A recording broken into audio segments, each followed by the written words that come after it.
அனைத்து இந்திய அண்ணா திராவிட முன்னேற்ற கழகத்தை பொறுத்தவரைக்கும் மக்களுக்காக தொடங்கப்பட்ட இயக்கம். பொன்மனச்செம்மல் புரட்சித் தலைவர் எம்ஜிஆர் அவர்கள், இதே புரட்சித் தலைவர் அம்மா அவர்கள், இருவரும் தலைவர்களும் மக்களுடைய கஷ்ட நஷ்ட துன்ப துயரங்களை துடைத்தெறிந்து அந்த மக்கள் ஏற்றம் பெற வேண்டும். தமிழ்நாடு இந்தியாவிலே முதன்மை மாநிலம் ஆக வேண்டும் என்பதற்காக இரவு பகல் ஆகாமல் உழைத்து மக்களை தன் பிள்ளைகளை போல் நேசித்து கட்சியும் ஆட்சியும் அடைத்த நம்முடைய அதிமுக என்ற மாபெரும் இயக்கம் இன்றைக்கு வருகின்ற நாடாளுமன்ற தேர்தல் விரைவிலே வருகின்றன.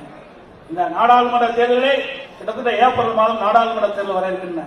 இந்த நாடாளுமன்ற தேர்தலிலே அனைத்து இந்திய அண்ணா திராவிட முன்னேற்ற கழகம் அல்லது அதன் கூட்டணி கட்சி சேர்ந்தவர் இங்கே போட்டியிடுகின்ற பொழுது அவருக்கு வாக்களித்து அவரை வெற்றி பெற செய்து இந்த மயிலாடுதுறை மாவட்டத்தில் பிரச்சனைகளை நாடாளுமன்றத்திலே உங்களுடைய குரல் ஒலிக்க எங்களுடைய வேட்பாளரை ஆதரிக்க வேண்டும் என்று இந்த நேரம் நல்ல நேரத்தில் கேட்டு மிகச் சிறப்பாக எழுச்சியாக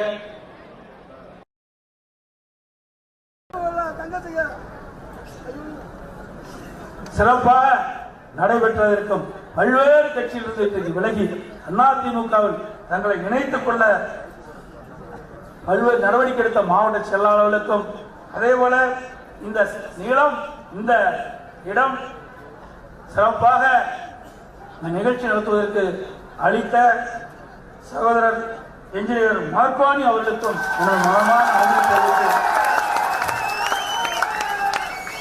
இந்த டெல்டா மாவட்டம் இன்றைக்கு பல ஆண்டு காலமாக காவிரி நதிநீர் பிரச்சனைக்காக போராடி வந்தது. அந்த காவிரி நதிநீர் பிரச்சனைக்கும் தீர்வு கண்ட அரசாங்கம் அதிமுக அரசாங்கம். அந்த உச்சநீதிமன்ற தீர்ப்பை கூட இன்றைக்கு பாதுகாக்க முடியாத நிலை இன்றைக்கு தமிழ்நாடு அரசுக்கு வந்திருக்குது. திமுக அரசாங்கம் வந்திருக்கின்ற எண்ணி பார்க்க வேண்டும். நான் ஏற்கனவே இன்றைக்கு அறிக்கை விட்டிருக்கிறேன், நல்லா படிச்சிருக்கீங்க. இன்றைக்கு நிலைமை மோசமாகி கொண்டு போயிருக்கின்றது. இன்றைக்கு திமுக காங்கிரஸ் கூட்டணியாய் இடம்பெற்றிருக்கின்றார்கள்.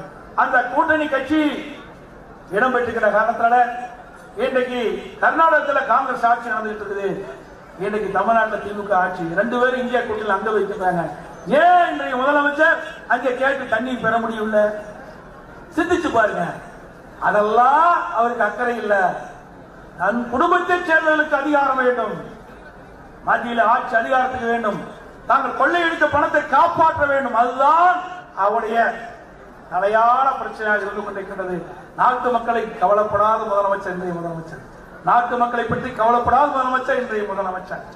உண்மையிலேயே இன்றைக்கு தமிழகத்திற்கு இவர் நினைத்திருந்தால் தண்ணீரை பெற முடியும். ஏனால் கர்நாடக அணையே கிட்டத்தட்ட 80% நீர் இருப்பு இருக்கின்றது. ஒவ்வொரு மாதமும் உச்ச நீதிமன்றம் அளித்த தீர்ப்பின்படி நமக்கு கிடைக்க வேண்டிய பங்கு நீரை இவர்கள் முறையாக தமிழ்நாடு அரசு இன்றைய முதலமைச்சர் ஸ்டாலின் இன்னைக்கு கர்நாடகத்தோடு பேசி பெற்றிருக்கலாம், காவிரி மேலாண்மை ஆணையத்தோடு பேசி பெற்றிருக்கலாம். அதை எல்லாம் செய்ய தவறிய விடியா திமுக அரசுக்கு வருகின்ற நாடாளுமன்றத்திலே தகுந்த தண்டனை வழங்க வேண்டும். நீங்கள் கொடுக்கின்ற தண்டனை சாதாரண தண்டனையாக இருக்கக்கூடாது. இன்னைக்கு நாட்டு மக்களை பார்க்காத அரசாங்கம் விடியா திமுக அரசு, நாட்டு மக்களுக்கு நன்மை செய்யாத அரசாங்கம் திமுக அரசு. வீட்டு மக்கள் இன்றைக்கு அதிகாரம் வேண்டும் என்பதற்காக துடித்துக் கொண்டிருக்கின்ற விடியா திமுக அரசுக்கு, விடியா திமுக கட்சிக்கு வருகின்ற நாடாளுமன்ற தேர்தலில் நீங்கள் தகுந்த பதிலடி கொடுக்க வேண்டும். அப்படி கொடுத்தால்தான் தமிழ்நாட்டை காப்பாற்ற. இன்றைக்கு தமிழ்நாடு மிக மோசமான நிலைக்கு சென்று கொண்டிருக்கின்றது. எனக்கு எல்லா வகையிலும் இன்னைக்கு பின்னடைவு ஏற்பட்டுக் கொண்டிருக்கின்றோம். ஸ்டாலின் பேசுகிறார், பல்வேறு இடங்களில் பேசுகிறார், சட்டமன்றத்தில் பேசுகின்றார். இந்தியாவிலே முதன்மை மாநிலம் தமிழ்நாடு என்று சொல்கிறார். எதுல? கடன் வாங்குவதிலே முதல் மாநிலம். இந்தியாவிலேயே கடன் வாங்குவதிலே முதல் மாநிலம் தமிழ்நாடு. வேற எதுல முதல் மாநிலம்? திட்டத்தை கொண்டாந்துருக்கிறியா? பாலத்தை கட்டிருக்கியா? ரோட்டை போட்டிருக்கியா? தடுப்பணை கட்டிருக்கியா? இன்றைக்கு கர்நாடகத்திலிருந்து போராடி வாதாடி தண்ணீரை பெற்று விவசாயிகளுக்கு கொடுத்திருக்கிறியா? நாம் கொண்டு வந்த சட்டத்தையாவது பாதுகாத்திருக்கிறியா? ஏழை மக்களுக்கு எந்த திட்டத்தை கொண்டு வந்திருக்கிறது? எதுல நீ சிறந்த முதலமைச்சர்? ஊழல் செய்தியிலே சிறந்த முதலமைச்சர் ஸ்டாலின். நம்பர் 1 முதலமைச்சர் என்று சொன்னால் ஊழல் செய்தியிலே நம்பர் 1, தமிழ்நாட்டிலே கடன் வாங்குவதிலே நம்பர் 1. இதுதான் நம்பர் 1 இருக்கின்ற நிலை. இந்த நிலை என்பதை நீங்கள் உணர்ந்து வருகின்ற நாடாளுமன்ற தேர்தலில் அனைத்து அண்ணா திராவிட முன்னேற்ற கூட்டணிக்கும் உங்களுடைய வாக்களை சிந்தாமல் சிதறாமல் வாக்களித்து எங்களுடைய வேட்பாளரை வெற்றி பெற செய்து தமிழ்நாட்டை காப்பாற்றுங்கள். நன்றி, வணக்கம்.